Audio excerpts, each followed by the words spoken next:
7. Yung wala pong Bible, kapatid, mag-ipon para bumili ng Bible. Okay, ano nakasulat? Diyan. Sige po. Sige po. But very truly I tell you, it is for your good that I am going away. Opo. Unless I go away, the advocate will not come to you. But if I go, I will send him to you. Amen. So, di po ba, nasa spiritual na tayo? Ako'y pupunta. Sama. Aalis ako, punta na ako sa aking ama. Kung hindi ako aalis, wala yan mangyayari sa buhay niyo. Pero ang pag-alis ko ay katuparan yan. Kaganapan niya ng buhay niyo. Sapagkat pag ako'y nandoon, susuguin ko ang Espiritu sa inyo. So meaning, nasa spiritual na tayo. Wala na tayo sa literal. Kasi makinig kayo ng mga ibang preaching, ng ibang mga sermon. Karamihan nasa literal condition o sitwasyon. Paano tayo magkakaroon ng tunay na relasyon sa Kristong ito? That we could follow Him according to His words, according to His works. Ang sinusundan natin, salita ng mundo eh. Ang ginagawa natin yung para sa atin eh. Hindi po natin nagagawa yung sinasabi ng Panginoon. Remember, whatever did to you to the less of my brethren, you did it to me. Amen. Amen. Di ba sabi ni Kristo? Ano man ang ginawa mo sa iyong kapwa, sa akin mo yan ginagawa. Amen. Teka Lord, paano yun? Pag ginawa ko sa iyo, sa Kanya, sa iyo mo ginagawa, saan mo ba kayo Lord? Ano siya, swerte? Nung nakaraang gospel natin, if you remember, love your enemy. Lord, mahirap yan. Sispuso yan, kinismis ako ng katakot-takot yan. Iibigin ko ba yan? That is the will of God.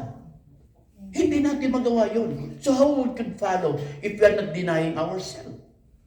Amen. Hello? Amen.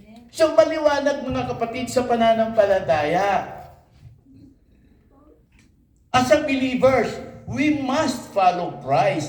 In what way? By the Word of God as God is Spirit. Amen. Because only the Word of God, as what Jesus said, ang sabi ni Kristo sa John chapter 14 verse 26, buksan niyo ang Biblia. John chapter 14 verse 26. I will send the advocate, Of the Holy Spirit. the Holy Spirit, the Spirit from my Father, it will send in my name. It will remain in you, who will teach you and remind you all things that I have said. Amen. Susuguin ko ang patnubay, ang Espiritu mula sa Ama sa pangalan ko, na sila'y sa inyo upang turuan kayo, magpaalala sa inyo lahat ng sinabi ko sa inyo. So ganun kahalaga ang sinasabi ng Panginoon. Kaya kung hindi mo pinimithi ang salita ng Diyos sa buhay mo, ay bakit pagkailangan mo yung Kristo? Ay malamang kapatid, baka hindi mo naintindihan. Darating ang panahon, pag si Kristo na po ay bumaba, sasabihin ni Kristo, hello. Ang sabi ng Biblia ganito. Sa may mga Biblia, puntahan natin yung Matthew.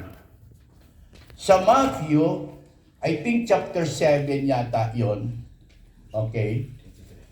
I think chapter 7 ng Matthew verse 21. Nalala niyo po ba yon? Okay, para maintindihan lamang ng iba. Especially ang mga nakikinig right now who join sa live streaming sa ating healing and deliverance. Kaya nga, healing and deliverance ang proclamation ng ating gospel. Kasi na sinabi ni Kristo, go, heal the sick. Balik, nalala niyo, binanggit natin? Okay. Balikan natin, ha? Okay. Ang sabi po diyan sa wikang Tagalog, sa may mga Biblia, hindi lahat, ano po? Tumatawag sa akin, Panginoon, Ay makakapag. ay papasok sa kanilang langit, kundi ang mga taong sumusunod sa kalooban ng aking Ama sa langit. Anong sabi po? Sumusunod lamang sa kalooban ng Diyos Ama na nasa langit ang makakapasok. Kaya hindi mo pwedeng panghawakan na, ano naman ako, brother okay na sa akin kahit hindi ako makinig ng Word of God, kahit wala akong alam ng Word of God, kasi everyday naman ako nagpe-pray. Truly, prayer is important because prayer is a sign of our faith that we believe and approaching to God as we believe God. But that is not the complete assurance in spiritual purpose. Kasi prayer nga Prayer is always asking. Hello? Ano ba sa Tagalog ang asking? Hingi. Lang puro ka lang hingi. Di ba? Hello? Sabi ng Panginoon, sundan natin yung sumunod na verse. Ano ba yung sumunod na verse? 22. Ha? Ano yung sumunod ng 21? 22. Ano sabi ng 22? Okay? Sa araw ng paghuhukom, on the last days of judgment, marami magsasabi sa akin, Panginoon, hindi po ba sa pangalan mo'y nangaral kami, nagpalayas ng mga demonyo at gumawa ng mga himala? Time will come, many will say to me, Lord, we preach your words. We know who you are. We are continuously praying. We are every Sunday nag-church ako twice, morning and afternoon like me. Kasi dalawa ang kinakasama ko nung araw nung wala ako sa Panginoon. Kaya may pang-umaga at may pang-gabi. Hindi po assurance yun, kapatid. Hindi lalo na ngayon na preacher na ako. Lord, nangaral ako. Actually, Lord, nagpalayas nga ako ng demonyo by your name O, di ba? Pero tinan yung sumunod na verse. Ano sumunod na verse? 23. Kasi yun ang sumunod ng 22. Hindi ko kayo kilala. Ang sabi ni Lord, ngunit, sasabihin ko sa kanila, hindi ko kayo kilala. Lumayo kayo sa akin, kayong mga gumagawa ng kasamaan. May dinaya. Si Lord, hindi ko kayo kilala. Lord, nag-preach nga ako Nagpalayas nga ako ng demonyo by your name Ano ba naman, Lord? Pero sasabihin ni Lord, di ako niya ako kilala. Bakit? Kasi ang pinangangaral ko, hindi mismo yung spiritual na salita ng Diyos. Yun ang ibig sabihin nun. Hindi niyo ba ibig sabihin?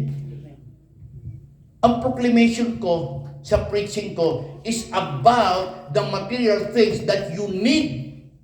Hindi yung Diyos na ito sa pamamagitan ng kanyang salita na magbi-breakthrough ng spiritual na naghahari sa buhay mo. Ang pangatlo po, proclaim the good news of the kingdom of God. Pangalawa, sabi natin, heal the sick, physically and spiritually sickness.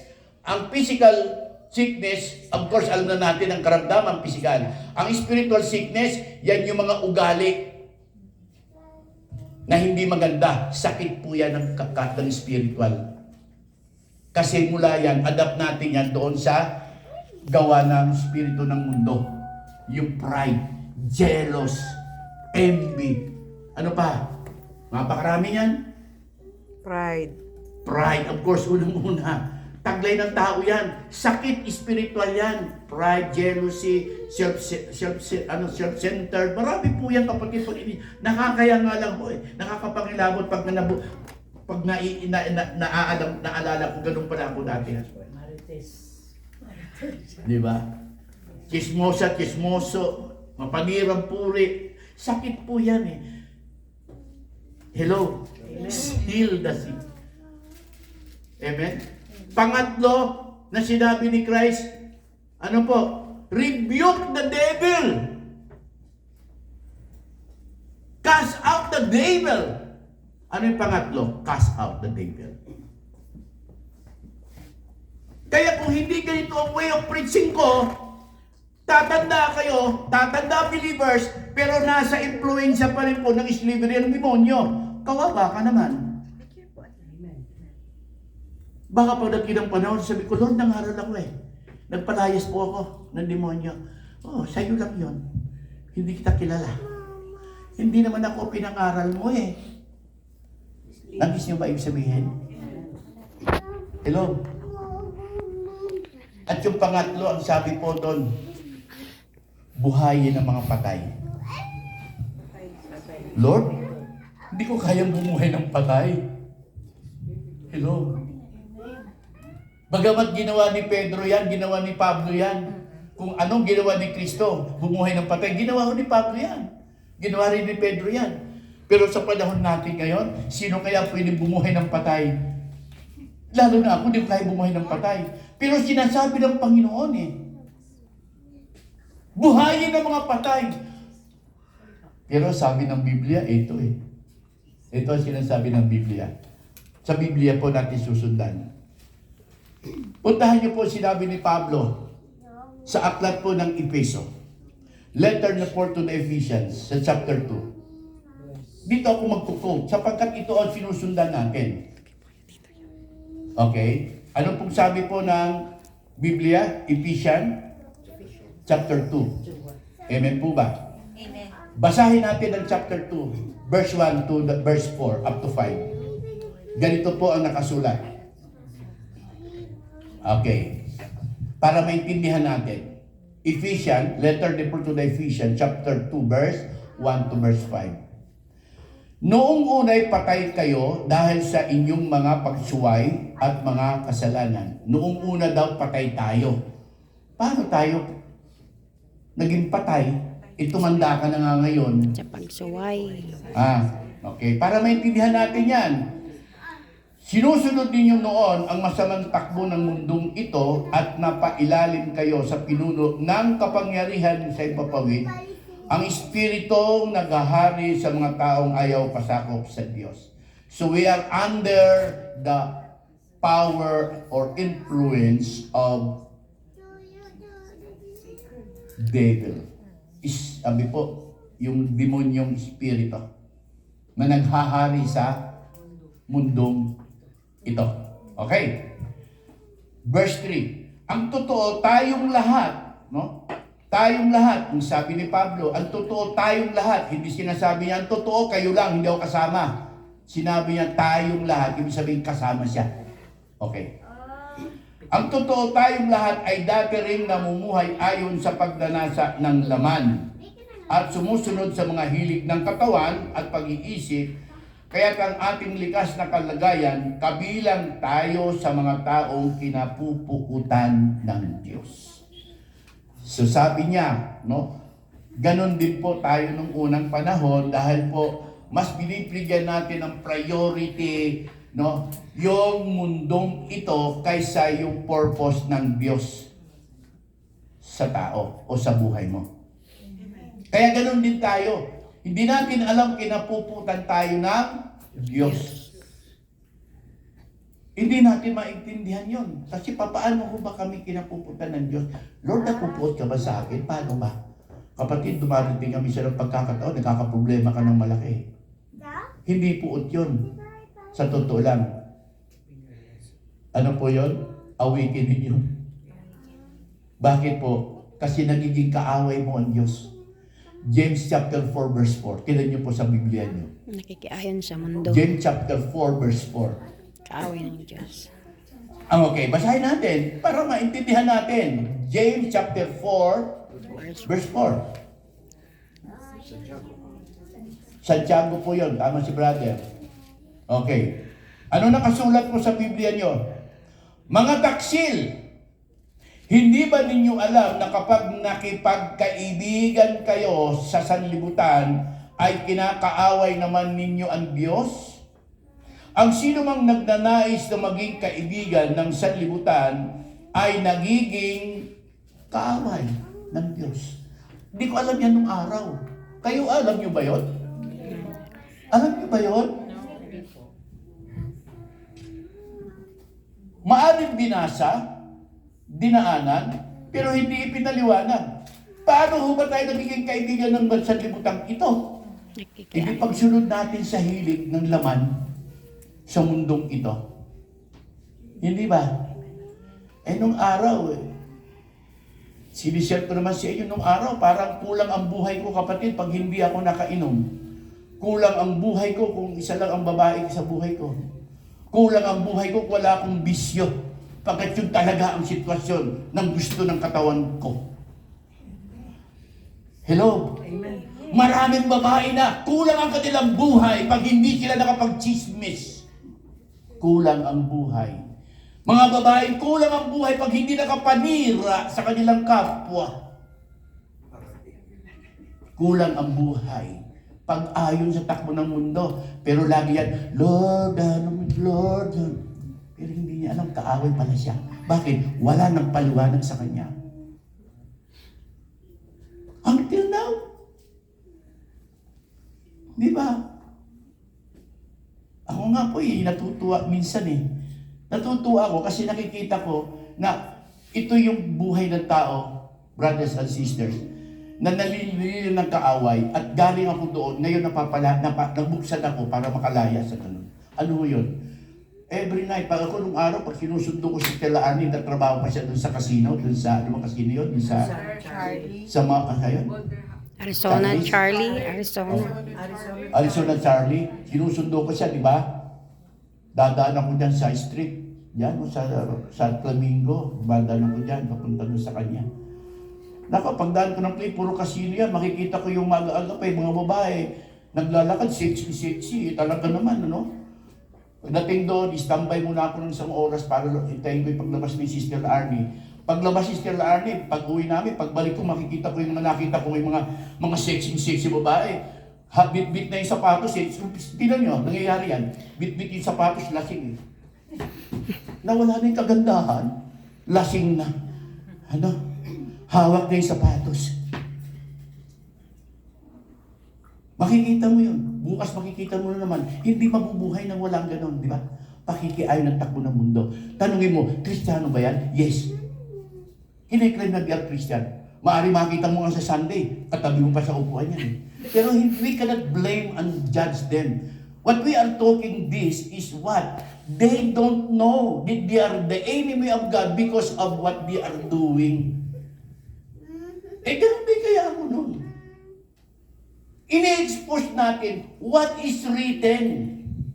Not only that we read and we see it, but we have to expose. Bakit? Ang purpose is to understand. Kasi pag hindi mo naunawaan, tiyak yun, hindi mo talaga mauunawaan. Kasi hindi mo naunawaan. So kailangan maunawaan, amen? Purihin ang Diyos. Kaya nga ito ang pinaka-importante na maintindihan natin. To God be the glory. Ay sabi ko ng Panginoon, hindi mamamatay. No? Kailangan maging patay na tayo sa kasalanan. Ayon sa binasa natin sa sulat ni Paul to the book of Romans. Patay sa kasalanan, pero buhay tayo kay Kristo. Amen. Di ba? Because the wages of sin is death. But the gift of God is eternal life through Jesus Christ. Book of Romans pa rin po yan, chapter 6, verse 23. Amen? So ito po ang dapat natin makintal sa isip natin. Ano ba yung makintal? Mag-print? Makintal. Ha? Mar-store. Malalim. May store. Okay. Ito sinasabi po ng Panginoon sa kanyang salita, isinulat ni John sa kanyang gospel. Puntahan po natin yung John chapter 8 verse 12. Okay. To follow Jesus Christ that we have to deny ourselves. We cannot deny it with our own ability, knowledge, and power. Amen. But only Jesus Christ according to His words. Amen? Ang sabi po ng Panginoon sa kanyang salita, sinulat ni John sa kanyang gospel sa chapter 8 verse 12. Alam na ni sister ha? Alam talaga ha? Alam na sister ha? Hallelujah. Nung araw, hindi alam yan. Muling nagsalita si Jesus sa mga tao. mga tao in general, ha? Sinabi niya, ako ang ilaw ng sanlibutan. Ang sumusunod sa akin ay magkakaroon ng ilaw sa kanyang buhay at di nalalakad Sa kadiliman. sa kadiliman. Amen. Maliwanag po ba yun? Sabi ng Panginoon, ang susunod sa akin. So, kailangan mo palang sumunod. Amen. Otherwise, kung hindi ka susunod, you are still walking in the darkness. Darkness, brothers and sisters in Christ. No? Sign of death. Hello? Kaya nga ang ilaw ay spiritual from the Word of God. In Him there is life, and that life is the light of The human human race. race. If we follow Jesus Christ, pagkakalubag tayo ng ilaw, ng spiritual, ang sabi po, maliwanag po ang sinasabi, ha, tinan niyo po, no? Magkakaroon ng ilaw sa kanyang buhay. You will have the Spirit. You will receive the life from God. So magiging kaisa mo na si Kristo sa buhay espiritual. So pag naging kaisa ka na ni Kristo sa kanyang buhay espiritual, kapatid, ang eternal life nasa sayo na. Amen. Sabi ni Kristo, Amen. brother naman, posible yan. Kasi iba ang pagkaintindi mo eh. John chapter 4. Ang 4 mo yun? Chapter 5 verse 23.